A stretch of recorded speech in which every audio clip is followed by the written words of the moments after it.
नमस्कार, मी श्वेता पाटील श्वेताज किचनमध्ये तुमच्या सर्वांचं खूप खूप स्वागत करते। आज तुमच्यासाठी कोळंबी भाताची रेसिपी घेऊन आलेली आहे। अगदी झणझणीत चमचमीत असा भात होतो। चला मग वेळ न घालवता पटकन पाहूया साहित्य आणि कृती। साल काढून घेतलेली कोळंबी आहे पाव किलो बासमती तांदूळ, 4 मोठे कांदे आहेत बारीक चिरलेले, 4 टोमॅटो, लसूण, आलं, हिरवी मिरची, कोथिंबीर, दही, तसेच red chilli sauce, soya sauce, लाल तिखट, हळद, धना पावडर, बिर्याणी मसाला आणि चवीपुरता मीठ। अजूनही श्वेताज किचनला सबस्क्राइब केलं नसाल तर पटकन लाईक करा, सबस्क्राइब करा आणि बेल आयकॉनवर क्लिक करा, जेणेकरून माझ्या छान छान रेसिपीज तुम्हाला पाहायला भेटतील। सर्वात आधी एक छोटंसं वाटण करून घेणार आहोत। त्याच्यासाठी 3-4 हिरव्या मिरच्या, 1-2 इंच होईल इतकं आलं, 10-15 लसणाच्या पाकळ्या आणि हिरवी कोथिंबीर। हे मिक्सरला आपण छान बारीक पेस्ट करून घेणार आहोत। पाहू शकता एकदम छान अशी पेस्ट झालेली आहे। सर्वात आधी कोळंबी मॅरिनेट करून घेणार आहोत। त्यामध्ये आपण जे वाटण केलं होतं ते 3 चमचे होईल इतकं वाटण झालेलं आहे, तर ते आपण त्याच्यामध्ये घालून घेणार आहोत।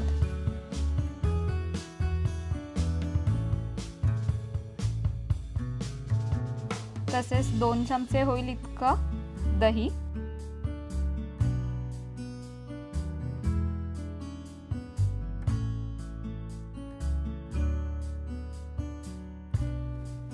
इथे आपण अर्धा चमचा हळद घालून घेणार आहोत, अर्धा चमचा धना पावडर, अर्धा चमचा होईल इतका बिर्याणी मसालाही घालून घेणार आहोत। मॅरिनेशन करताना बिर्याणी मसाला घातला की खूपच छान अशी टेस्ट येते। त्यासोबत चवीपुरता मीठ आणि एक मॅजिक गोष्ट घालणार आहोत, ती म्हणजे सोया सॉस। सोया सॉसनी अप्रतिम अशी टेस्ट येते। 2 चमचे होईल इतका सोया सॉस घालून घेते। तसेच रेड चिली सॉस 2 चमचे,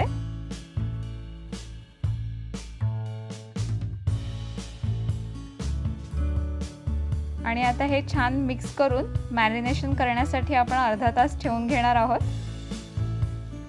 सर्व कोळंबीला छान असा मसाला लावून घ्यायचा आहे। अर्धा तास मसाला लावून मॅरिनेशन करण्यासाठी ही कोळंबी आपण साईडला ठेवून घेणार आहोत।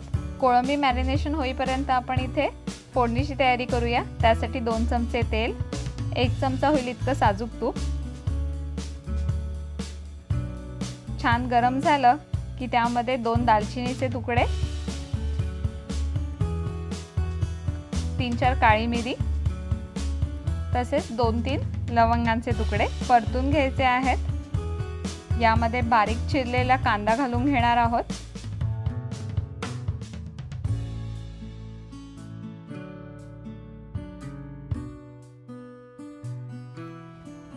कांदा छान परतून घ्यायचा आहे सोनेरी होईपर्यंत।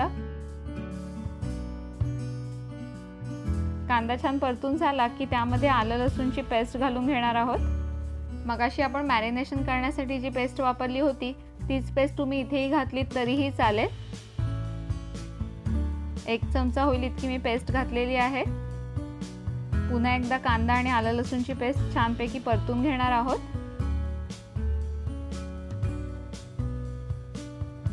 कांदा सोनेरी झाला की त्यामध्ये बारीक चिरलेले टोमॅटो तेही परतून घ्यायचे आहेत। ही सर्व प्रोसेस आपण मध्यम आचेवर करणार आहोत।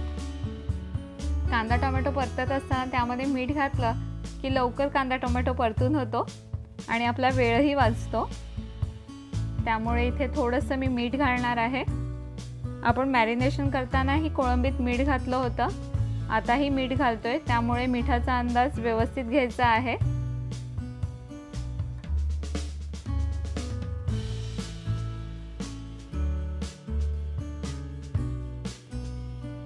कांदा टोमॅटोला छान तेल सुटलेलं आहे, छान अशी पेस्ट झालेली आहे। आता यामध्ये आपण बाकीचे मसाले घालून घेणार आहोत। यामध्ये अर्धा चमचा हळद,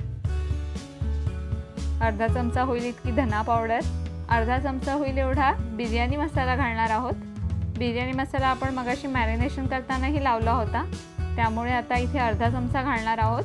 तुम्हाला जर तिखट जास्त आवडत असेल तर इथे तुम्ही प्रमाण थोडं वाढवलं तरीही चालेल। तसेच अर्धा चमचा गरम मसाला आणि लाल तिखट। इथे मी 2 ते 3 चमचे लाल तिखट घालते आहे। मिक्स मसाला वापरलेला आहे, तुम्ही तुमच्या आवडीनुसार कमी जास्तही करू शकता। आता हे व्यवस्थित मिक्स करून घ्यायचं आहे।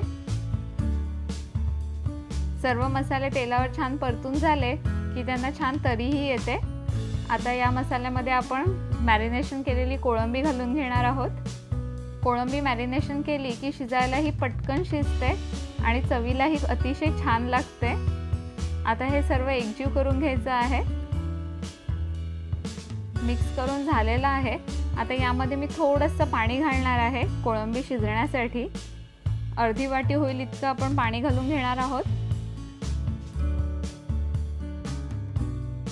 आता ही कोळंबी आपण 10 ते 15 मिनिटांसाठी शिजवून घेणार आहोत। कोळंबी शिजेपर्यंत भात कसा करायचा ते पाहूया। इथे पाव किलो बासमती तांदूळ मी घेतला होता, स्वच्छ धुवून आपण 15 ते 20 मिनिटं पाण्यात भिजवून ठेवला होता।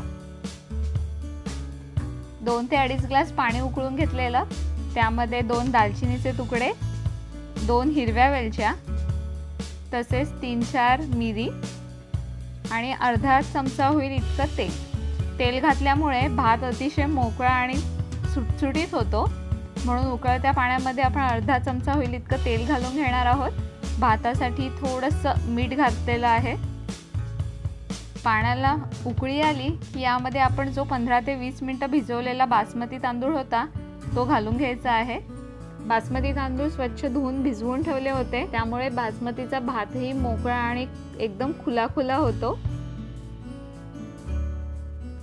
पाहू शकता भातालाही मस्त उकळी आलेली आहे।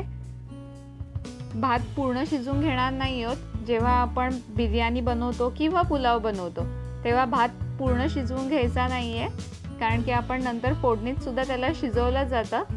त्यामुळे मी इथे 95% भात शिजवून घेणार आहे। भात शिजलेला आहे। थोडासा भात आपण बोटावरती घेऊन पाहणार आहोत शिजलाय की नाही। अशा पद्धतीने जर भाताचा दाणा तुटत असेल तर तो भात शिजलेला आहे।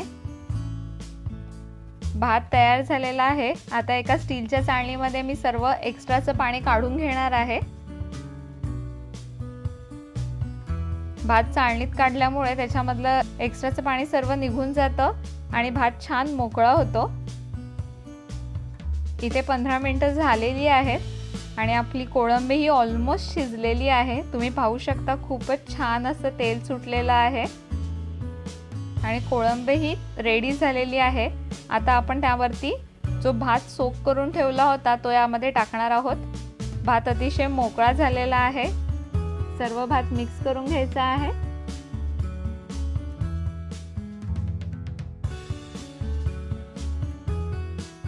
भात मिक्स करून झाला की आपण पुन्हा एकदा त्याच्यावरती 5 मिनिटांसाठी झाकण ठेवून एक वाफ घेणार आहोत।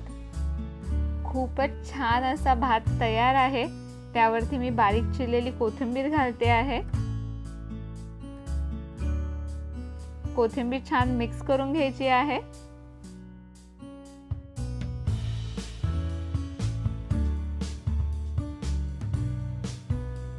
आणि आपला गरम गरम मसालेदार भात खाण्यासाठी तयार आहे।